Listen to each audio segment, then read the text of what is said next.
Hello दोस्तों, कैसे हैं आप लोग। और जैसा कि मैंने अपने चैनल पर वादा किया था कि मैं आपको उत्तर प्रदेश राजस्व लेखपाल की तैयारी कराऊंगा, जिसमें आपके चाहे सामान्य हिंदी हो, चाहे गणित हो, चाहे सामान्य ज्ञान हो, चाहे ग्राम विकास एवं समाज हो, इसकी तैयारी हम लोग इस तरीके से करेंगे कि जिससे हम लोग का जो स्कोर है वो 90+ आ सके। ठीक है, चैनल को सब्सक्राइब कर लीजिए, वीडियो को लाइक कर लीजिए, अपने फ्रेंड के साथ शेयर कर दीजिए। और मैंने ये जो प्रैक्टिस सेट बनाया है, इस प्रैक्टिस सेट में आपके प्रीवियस ईयर के कुछ क्वेश्चंस होंगे और वो क्वेश्चंस भी होंगे जो आपके परीक्षा में आ सकते हैं। मैंने बहुत मेहनत से सारे प्रैक्टिस सेट एक एक करके बनाए हैं। आज का जो प्रैक्टिस सेट होगा वो हम लोग का सामान्य ज्ञान का होगा। 25 प्रश्न उसमें होंगे। ठीक है, और आप लोग प्रैक्टिस सेट करने से पहले एक पेन और पेपर लेकर बैठिए। जो प्रश्न होगा उसका आप अपने हिसाब से उत्तर जरूर लिखिएगा, फिर काउंट करिएगा कितने आपके क्वेश्चंस उसमें से सही हो रहे हैं, और उसका स्कोर जो है वो कमेंट सेक्शन में ज़रूर आप लोग लिखिएगा। ठीक है, और ये चैनल को सब्सक्राइब कर लीजिए और अपने फ्रेंड के साथ ज़रूर शेयर कर लीजिएगा। और अगर आपको सिलेबस पता करना है और एग्ज़ाम की डेट कब है क्या है, उसका भी लिंक मैंने डिस्क्रिप्शन बॉक्स में डाल दिया है, आप जाके उस वीडियो को भी देख लीजिए। चलिए स्टार्ट करते हैं। तो मेरे चैनल का नाम है मैथ हैश। ठीक है, और वीडियो को लाइक कर लीजिए, आप लोग शेयर कर दीजिए और चैनल को सब्सक्राइब कर लीजिए। जैसा कि मैंने बताया कि आज का जो हम लोग का टॉपिक है वो क्या है, सामान्य ज्ञान का प्रैक्टिस सेट 1। ठीक है, पेपर ओपन होना चाहिए आपके पास। आप अपने आंसर जो है ऑप्शन वाइज लिखते चलिएगा और काउंट करिएगा कि कितने आपके आंसर सही हो रहे हैं। मैंने बहुत मेहनत से बनाया है और मैं सारे सब्जेक्ट का प्रैक्टिस सेट डालूंगा, एक एक करके हम लोग तैयारी करेंगे। जहाँ भी जानकारी चाहिए होगी वहाँ पे जानकारी मैं दूंगा कि आपको ऐसे करना है। चाहे गणित का अगर हो, गणित में मैं आपको शॉर्ट ट्रिक भी बताऊंगा, कॉन्सेप्ट भी समझाऊंगा। चलिए स्टार्ट करते हैं। देखिए पहला प्रश्न क्या है हम लोग का, और मैंने प्रश्न दोनों लिए हिंदी में भी इंग्लिश में भी, जिससे किसी को कोई प्रॉब्लम नहीं आएगी। तो पहला प्रश्न है, the deflection of the winds to the right in the northern hemisphere is caused by। उत्तरी गोलार्ध में दाईं ओर हवाओं का विक्षेपण किसके कारण होता है। पहला ऑप्शन हमें हमारा रिवोल्यूशन ऑफ द अर्थ, पृथ्वी की प्रक्रिया, रोटेशन ऑफ द अर्थ, पृथ्वी का घूमना, या uneven heating of the earth, या पृथ्वी का असमान ताप, या ऑल ऑफ द एबव। दोस्तों, पृथ्वी की परिक्रमा से कोई रिवोल्यूशन ऑफ द अर्थ से कोई फर्क नहीं पड़ता, बट क्योंकि रिवोल्यूशन जो होता है वो हम लोग का क्या होता है, सन के चारों ओर चक्कर लगाना। मतलब ये हम लोग की क्या है, ये हम लोग का सन है। ठीक है, और ये हम लोग की अर्थ है, और हम लोग क्या करते हैं, इसके चारों ओर ऐसे ऐसे चक्कर लगाते हैं, पर इससे कोई भी, इसमें हवा का कोई भी विक्षेपण नहीं होता। जो आपका प्रश्न का उत्तर होगा वो क्या होगा, पृथ्वी का घूमना। पृथ्वी के जो घूमना होता है, जो घूर्णन गति होती है, उससे प्रभाव पड़ता है। तो ये हवाओं का विक्षेपण जो है वो आपका पृथ्वी के घूमने से होती है। चलिए दूसरे प्रश्न की तरफ चलते हैं। मैं आपको सारे क्वेश्चन को समझाते हुए चलूँगा, ठीक है, जिससे कि आपको अगर नहीं भी आता होगा तो वह तैयार हो जाएगा। दूसरा प्रश्न क्या है, the area reserved for the welfare of wild life is called. वन्य जीव के कल्याण के लिए आरक्षित क्षेत्र को क्या कहा जाता है। पहला ऑप्शन है सेंचुरी, अभ्यारण्य, दूसरा फॉरेस्ट, जंगल, तीसरा नेशनल पार्क, राष्ट्रीय उद्यान, या बोटैनिकल गार्डन। ठीक है, तो इसका जो आपका उत्तर होगा वो क्या होगा, नेशनल पार्क, राष्ट्रीय उद्यान। दोस्तों, हम लोग जब जाते हैं तो वन्य जीवन के कल्याण के लिए आरक्षित क्षेत्र जो है वो सरकारों ने क्या किया है, राष्ट्रीय उद्यान बनाए हैं। इसमें जो है वन्य जीव की रक्षा के लिए उसको वहीं पर ही एक सीमित क्षेत्र पे स्थित कर दिया जाता है। चलिए हम लोग नेक्स्ट क्वेश्चन पे चलते हैं, और वीडियो को प्लीज़ लाइक ज़रूर कर दीजिए, जिससे कि मैं भी मोटिवेट होता रहूँ। ठीक है, और ज़्यादा से ज़्यादा वीडियो बनाऊं और आपको भी उससे काफ़ी ज़्यादा हेल्प मिले। थर्ड क्वेश्चन क्या है, where is Pachmarhi biosphere reserve located, या पचमढ़ी बायोस्फीयर रिजर्व कहाँ स्थित है। पहला ऑप्शन है आंध्र प्रदेश, दूसरा अरुणाचल प्रदेश, तीसरा हिमाचल प्रदेश, या चौथा मध्य प्रदेश। तो इसका जो उत्तर होगा वो क्या होगा, मध्य प्रदेश। दोस्तों, एक क्वेश्चन जरूर हम लोग का पार्क से रिलेटेड होगा, या तो एक रिजर्व लोकेटेड से आएगा जरूर। ठीक है, मैं सारे क्वेश्चन को ध्यान में रखते हुए मैं आपको ऐसे प्रैक्टिस करवाऊंगा कि आपको क्वेश्चन वहीं से ही मिलेगा, कहीं और से तैयारी करने की ज़रूरत नहीं है। आप बस जितने भी मेरे वीडियोस हैं उसको ध्यान से देखिए, तैयारी करिए, उसको बार बार देखिए, जिससे कि आपको वो क्वेश्चन जो है तैयार हो जाए। एक बार अगर देख लीजिए आपको नहीं समझ आया तो फिर से उस वीडियो को देख लीजिए, जिससे कि आपको वो क्वेश्चन रट जाए। मतलब एक बार जब आपने प्रैक्टिस कर ली, वो क्वेश्चन अगर रीड कर लिया, तो वो अगर पेपर में आए तो आपको कन्फ्यूज़न ना हो। नेक्स्ट क्वेश्चन चलते हैं। बहुत इंपॉर्टेंट क्वेश्चन है कि the deepest ocean of the world is, या दुनिया का सबसे गहरा महासागर वो कौन सा है। पहला ऑप्शन अटलांटिक ओशियन, अटलांटिक महासागर, आर्टिक ओशन, आर्टिक महासागर, या इंडियन ओशन, हिंद महासागर, या पैसिफिक प्रशांत महासागर। तो इसका जो उत्तर है वो आपका पैसिफिक ओशन मतलब प्रशांत महासागर है। दुनिया का सबसे गहरा और सबसे बड़ा भी है, ठीक है। आप इसको गहरा और सबसे बड़ा महासागर हमारा जो है वो प्रशांत महासागर है, ठीक है। चलिए अपने नेक्स्ट क्वेश्चन पे चलते हैं हम लोग कि in which year was the Panama canal constructed, मतलब पनामा नहर जो है वो निर्माण किस वर्ष में किया गया था। दोस्तों ये जो पनामा नहर है वो नॉर्थ अमेरिका और साउथ अमेरिका को जोड़ती है, तो ये किस वर्ष में किया गया था। पहला ऑप्शन 1869 दूसरा 1980, तीसरा 1905, तीसरा 1914 मतलब 1914। तो आपका जो राइट आंसर है वो क्या है 1914। पनामा नहर का जो निर्माण है वो हम लोग का 1914 से स्टार्ट हुआ था, ठीक है। बहुत इंपॉर्टेंट क्वेश्चन हैं ये सारे, आपको देखने से ही पता चल रहे होंगे कि ये और महत्वपूर्ण बहुत हैं, जो पेपर में फंसेंगे आपके बहुत सारे question.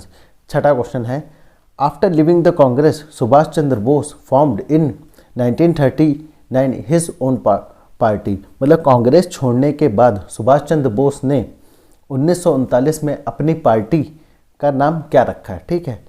Socialist block, Samajwadi block, revolutionary socialist block, क्रांतिकारी समाजवादी ब्लॉक, या फॉरवर्ड ब्लॉक, या सोशलिस्ट कांग्रेस ब्लॉक। तो इसका जो उत्तर होगा वो क्या होगा हम लोग का फॉरवर्ड ब्लॉक, कि जो सुभाष चंद्र बोस ने 1939 में जब कांग्रेस पार्टी को छोड़ दिया तो उन्होंने अपनी पार्टी का नाम जो रखा था वो फॉरवर्ड ब्लॉक था। और इनका एक मशहूर कोट है, तुम मुझे खून दो मैं तुम्हें आज़ादी दूंगा, ठीक है। तो ऐसे हम लोग सारे क्वेश्चंस का कुछ कुछ इंपॉर्टेंट जो पॉइंट्स है वो भी देखते हुए चलेंगे, जिससे कि आपको काफ़ी ज़्यादा हेल्प मिले। सो नेक्स्ट क्वेश्चन बहुत important, which of the following is useful for photography, कि निम्नलिखित में से कौन सा वह पदार्थ है जो फोटोग्राफी के लिए उपयोगी है। पहला silver nitrate, silver bromide, sulphuric acid, या सिट्रिक एसिड। तो इसका जो उत्तर है वो हम लोग का क्या है सिल्वर ब्रोमाइड। दोस्तों जब हम लोग कोई भी चीज़ फोटोग्राफी के लिए यूज़ करते हैं तो उसमें एक पदार्थ मटेरियल यूज़ होता है जो हमारा किससे बना होता है सिल्वर ब्रोमाइड से बना होता है। कभी कभी इसका रासायनिक सूत्र भी पूछ लिया जाता है, तो रासायनिक सूत्र इसका क्या होता है वो मैं आपको बता दे रहा हूँ। इसका जो रासायनिक सूत्र होता है दोस्तों आप नोट कर लीजिएगा, सिल्वर ब्रोमाइड का जो होता है वो AgBr, ठीक है। सिल्वर का क्या होता है Ag और ब्रोमाइड का होता है Br, ठीक है, AgBr। और सिल्वर नाइट्रेट का होता है AgNO3, ठीक है। इसका भी मैं नोट कर दे रहा हूँ AgNO3, ठीक है। तो बहुत इंपॉर्टेंट क्वेश्चन हैं। चलिए नेक्स्ट क्वेश्चन पे चलते हैं। Which of the following articles deals with the governor of state, निम्नलिखित में से कौन सा अनुच्छेद जो है वो राज्यों के राज्यपाल से संबंधित है। दोस्तों एक क्वेश्चन आपका पॉलिटिकल साइंस से मतलब संविधान से जरूर आएगा, चाहे वो आर्टिकल से रिलेटेड हो, चाहे वो सदन के बारे में पूछ लिया जाए, उच्च सदन चाहे निम्न सदन, या राष्ट्रपति के बारे में या राज्यपाल के बारे में। तो संविधान पर भी हमें अच्छी पकड़ होनी चाहिए, अच्छी जानकारी होनी चाहिए सारे चीज़ का। तो ऑप्शन पढ़ते हैं। पहला क्या है आर्टिकल 150 अनुच्छेद 150, आर्टिकल 153, आर्टिकल 175, या आर्टिकल 180। तो इसका जो राइट आंसर है वो हमारा क्या है 153। 153 जो होता है वो राज्यपाल को शक्ति देता है, ठीक है। तो ये राज्यपाल से संबंधित आर्टिकल है। नेक्स्ट क्वेश्चन पे चलते हैं कि which of the following forts was not built by Agra, निम्नलिखित में से कौन सा किला अकबर द्वारा नहीं बनाया गया है। देखते हैं ऑप्शन क्या है। ग्वालियर फोर्ट, ग्वालियर का किला, आगरा फोर्ट, लाहौर फोर्ट, लाहौर का किला, या इलाहाबाद किला। दोस्तों आपको पता है कि इलाहाबाद किला जो है वो भी अकबर ने बनवाया है। लाहौर फोर्ट भी अकबर ने ही बनवाया है और आगरा फोर्ट भी अकबर ने बनवाया है। तो इसमें से कौन सा किला नहीं बनवाया है? ग्वालियर फोर्ट। ग्वालियर का जो किला है वो अकबर ने नहीं, मान सिंह तोमर ने बनवाया था। ठीक है, आगे चलते हैं दोस्तों। उत्तर प्रदेश लेखपाल का जब पेपर है तो उत्तर प्रदेश के संबंधित प्रश्न तो आपके आना ही है। 1 से 2 नंबर का उत्तर प्रदेश का प्रश्न जरूर मिलेगा। तो देखिए आ गया, वेयर इज़ द बड़ा इमामबाड़ा लोकेटेड? बड़ा इमामबाड़ा कहाँ स्थित है? तो ऑप्शन है और सबको पता भी होगा, आगरा में कि लखनऊ में कि पटना में कि इलाहाबाद में? तो ऑप्शन हमारा क्या है? लखनऊ में। ठीक है, next question, which planet takes 88 days to complete 1 revolution of the sun? सूर्य की एक परिक्रमा को पूरा करने में जिस ग्रह को 88 दिन लगते हैं वो कौन सा ग्रह है? दोस्तों ये क्वेश्चन आप जब पढ़ेंगे तो इसको आपको थोड़ा सा सोचना पड़ेगा कि 88 दिन लगते हैं, मतलब कि सबसे कम समय लगता है। तो सूर्य के पास, सन के पास जो ग्रह होगा, जो सबसे कम दूरी पर होगा, वही क्या करेगा? जल्दी चक्कर सूर्य का लगाएगा, वही सूर्य का जल्दी चक्कर लगाएगा। और जो ग्रह क्या होंगे? दूर होंगे, वो उनको ज़्यादा समय लगेगा। ठीक है, तो इसमें सबसे पड़ोस में कौन सा ग्रह होता है? वो हमारा क्या होता है? बुध होता है। तो इसका जो राइट आंसर होगा वो बुध होगा। बुध जो है वो सिर्फ 88 दिन में सन का पूरा एक चक्कर लगा देता है। चलिए आगे चलते हैं। Which of the following is the smallest flowering plant? मतलब निम्नलिखित में से सबसे छोटे फूल वाला पौधा कौन सा है? वोल्फिया, लीमा, ओज़ोइला या फीकस? तो इसका जो राइट आंसर है ये वोल्फिया है। वोल्फिया जो है वो सबसे छोटा फूल वाला पौधा होता है। इसको आपका बाय नेम याद ही करना पड़ेगा क्योंकि बायोलॉजी से है और बायोलॉजी के कुछ साइंटिफिक नेम हम लोग को याद करने पड़ते हैं और वो इंग्लिश में ही ज़्यादा इजी होते हैं याद करने के लिए। चलिए आगे चलते हैं। Which one is not a non conventional energy source? कौन सा गैर पारंपरिक ऊर्जा स्रोत नहीं है? देखते कौन कौन से ऑप्शन है। न्यूक्लियर एनर्जी, सोलर एनर्जी सौर ऊर्जा, विंड एनर्जी वायु ऊर्जा और टाइडल एनर्जी ज्वार शक्ति। दोस्तों कन्वेंशन एनर्जी जो है, नॉन कन्वेंशन एनर्जी, उसको हम लोग क्या कर लेते हैं? उसको यूज़ कर लेते हैं। तो हम लोग देखिए सौर ऊर्जा का यूज़ करते हैं बाई सन के थ्रू, मतलब सूर्य के थ्रू। विंड ऊर्जा को हम लोग हवा के जरिए बना के यूज़ करते हैं। इसको सूर्य की किरणों से लिख देता हूँ मैं दोस्तों आपको सारे क्वेश्चन समझाते हुए भी चलूँगा। सूर्य की किरणों से, और ये टाइडल जो होती है वो हम लोग की पृथ्वी की धरती से होती है। पृथ्वी की धरती की गर्माहट से, थर्मल से, उससे हम लोग क्या करते हैं? उसकी पावर को यूज़ करते हैं। तो इसका जो ऑप्शन है वो क्या है? Nuclear energy. परमाणु ऊर्जा का हम लोग नॉन कन्वेंशनल एनर्जी, मतलब गैर पारंपरिक ऊर्जा स्रोत ये नहीं है। आगे चलते हैं। Which animals is that uses sounds as its? वह कौन सा जानवर है जो अपनी आँखों के रूप में ध्वनियों का उपयोग करता है? मतलब जो अपनी आँखों के रूप में ध्वनियों का उपयोग करता है। आपका ऑप्शन जो है वो डॉग, कुत्ता, या कैट, बिल्ली, या स्नैक, सांप, या चमगादड़।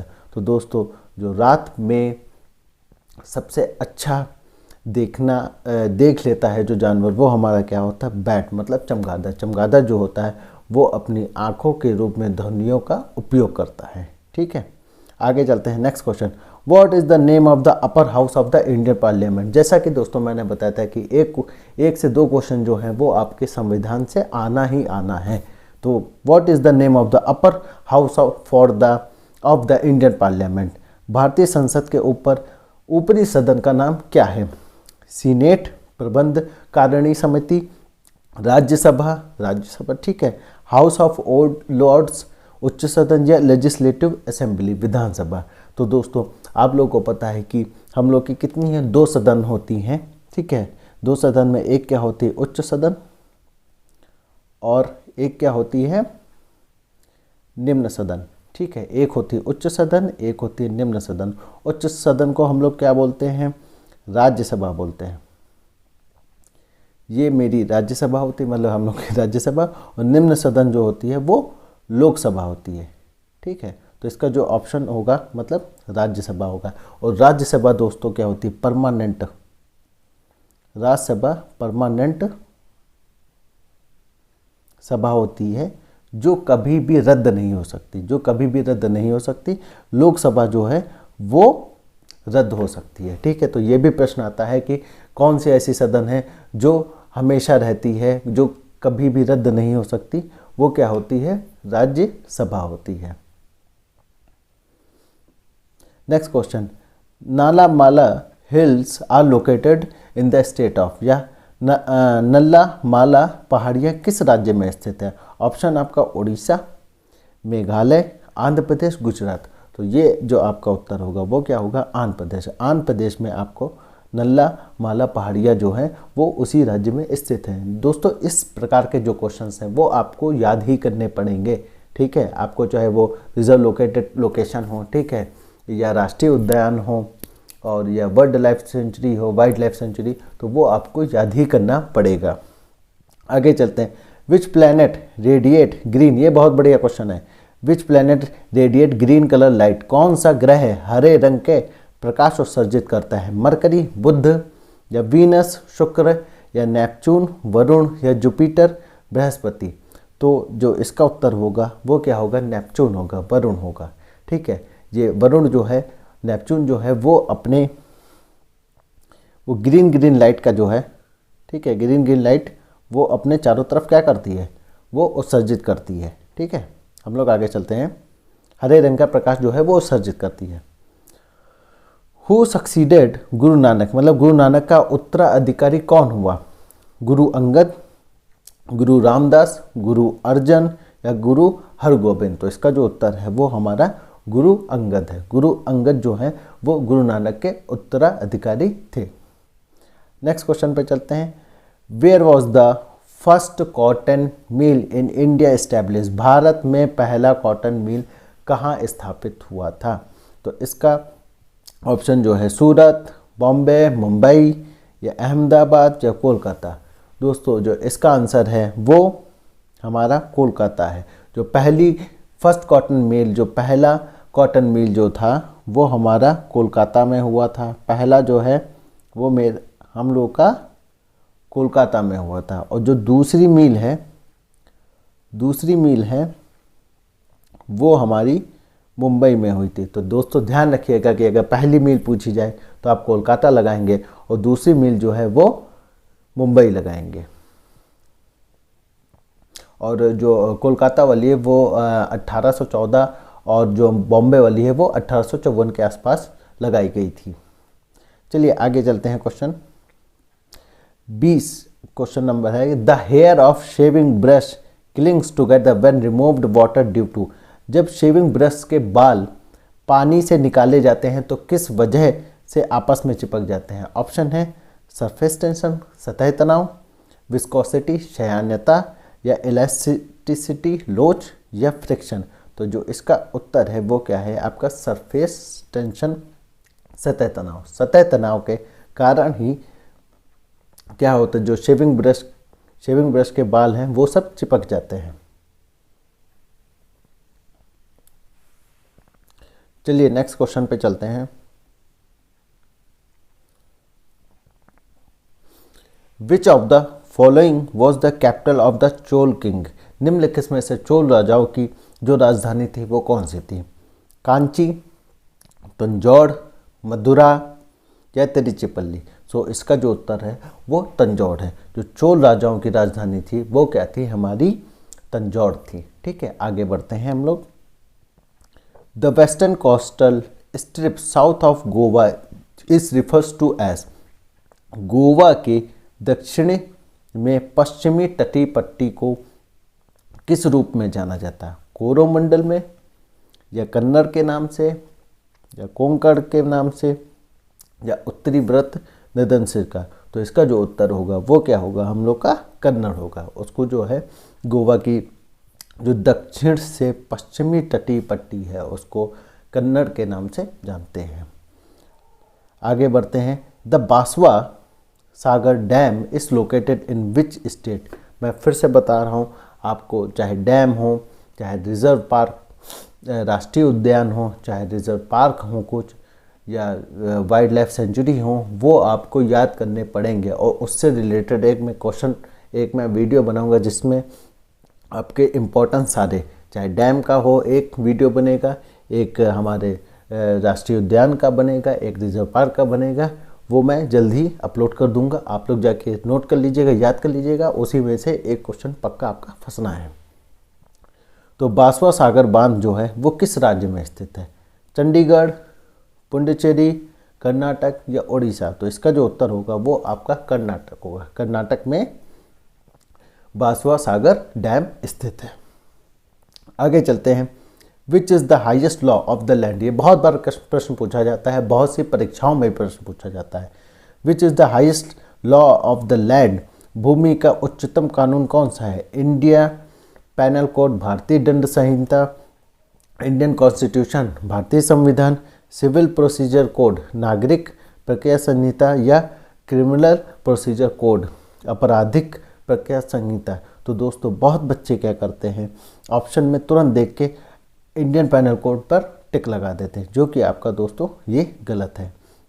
जो हम लोग का उच्चतम कानून है वो क्या है? भारतीय संविधान, इंडियन कॉन्स्टिट्यूशन। क्योंकि जितने जो रूल्स हैं वो सब एक भारतीय संविधान के प्रक्रिया के ही थ्रू सारे बनते हैं।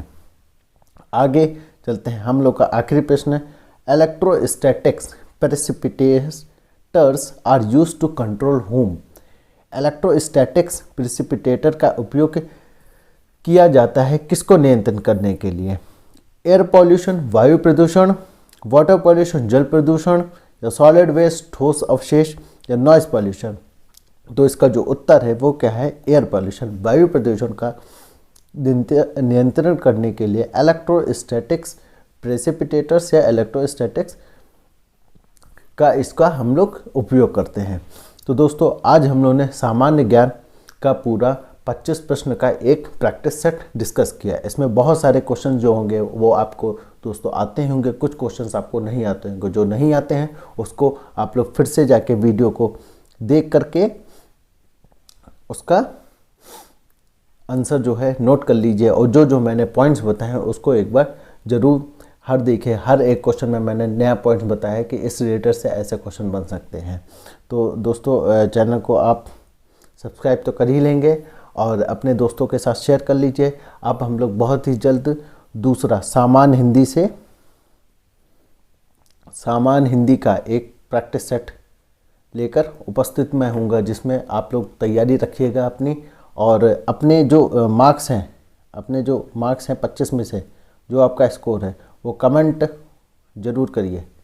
कमेंट में आप ज़रूर करिए, मैं देखना चाहता हूँ किसने कितने उत्तर सही किए हैं।